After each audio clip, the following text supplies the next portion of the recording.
So yes, just to give you, I would like to give you a little bit of a context here why I worked on Norway.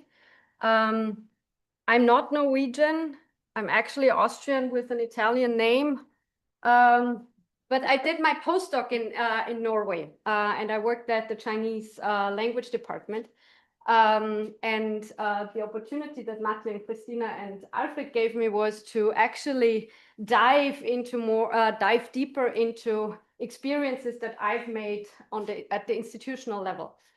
I would like to start out with there was a formatting mistake, but that's not a problem.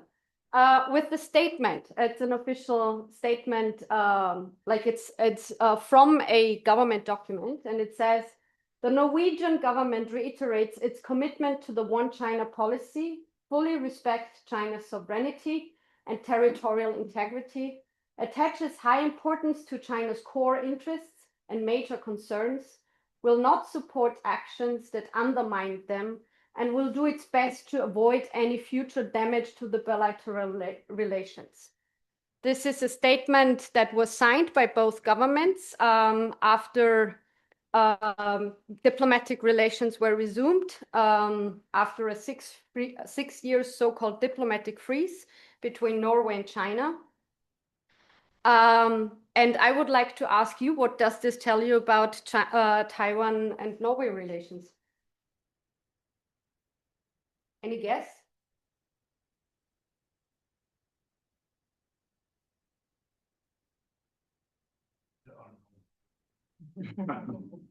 Okay, yeah. Yes. Yes, they're not strong at all. And when CEIAS came to me with the request writing about Norway-Taiwan relations, I was thrilled. Oh my God, finally I can do this. But then I got nervous starting the research because I found more on China and Norway-China relations than on Taiwan. And I thought, oh my God, how can I accomplish this task? But I actually found something, and it obviously departs, like in every country, from the One China policy and the country's relationship with China, and the importance of China for the specific country.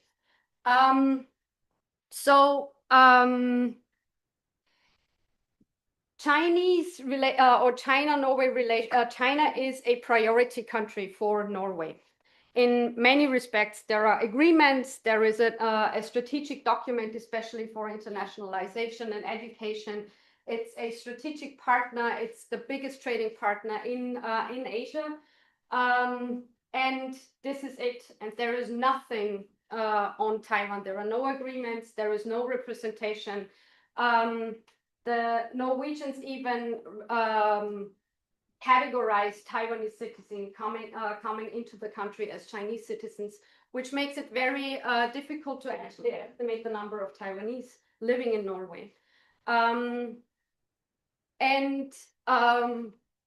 There were representatives' offices.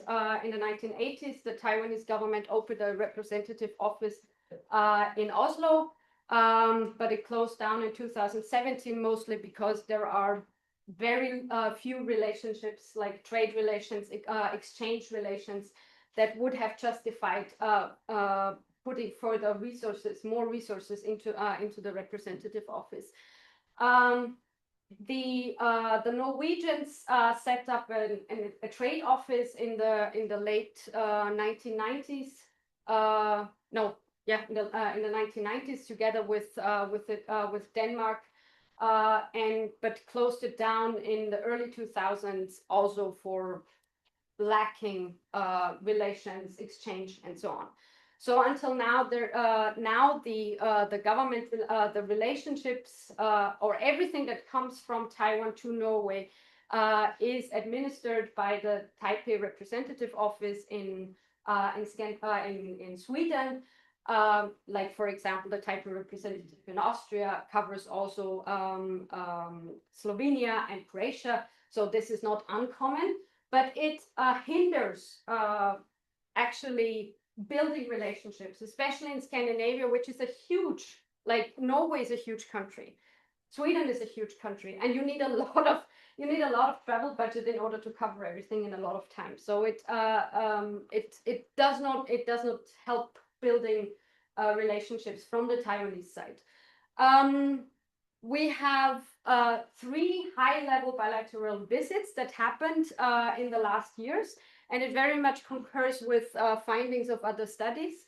And the high-level visit was conducted by the head, the leader of a small party, the Liberal Party, and she went to Taiwan for the first time in 15 years.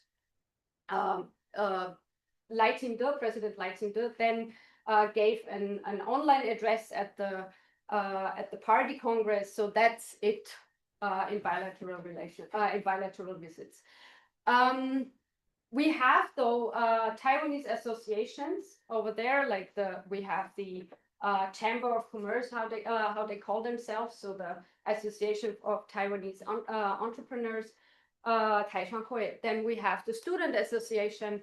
And we have a general association that was born in like having like Chinese migrants, Taiwanese migrants, but then they shifted more to the Taiwanese side.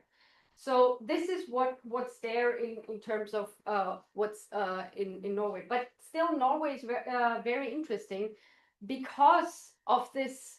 Because it doesn't want to have Taiwan is not the priority. And the reason is we don't know.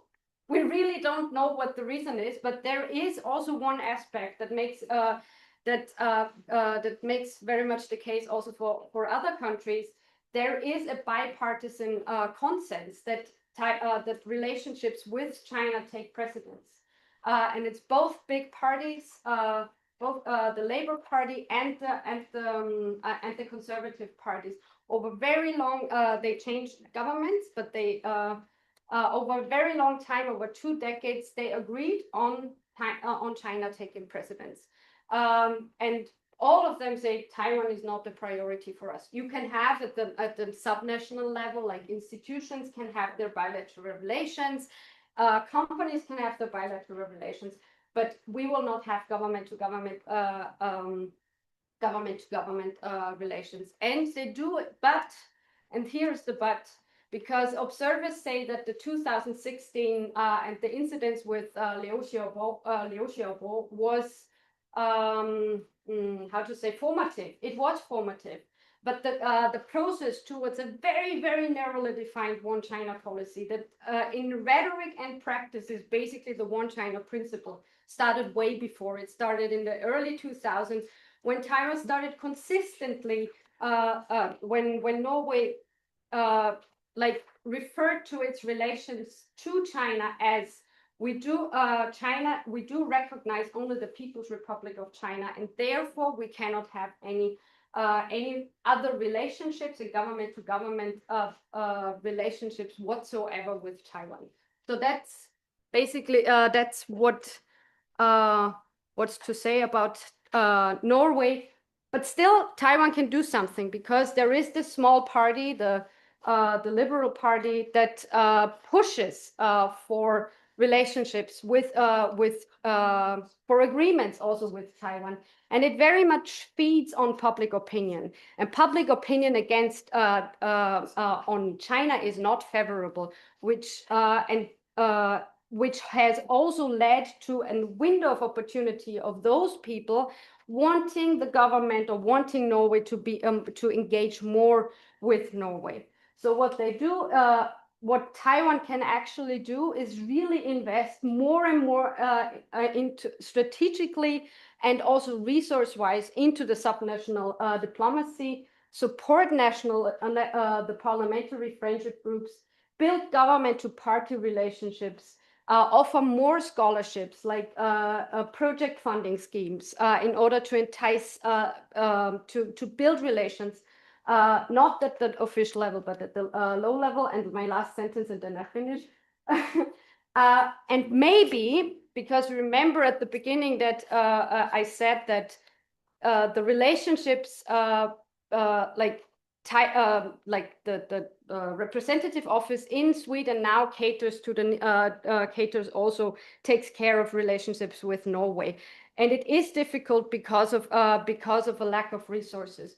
So if Taiwan invests in a one-man office with enough travel budget, this would already make a difference, because a person could work better than the current office in Sweden with the limited resources that they have. Thank you.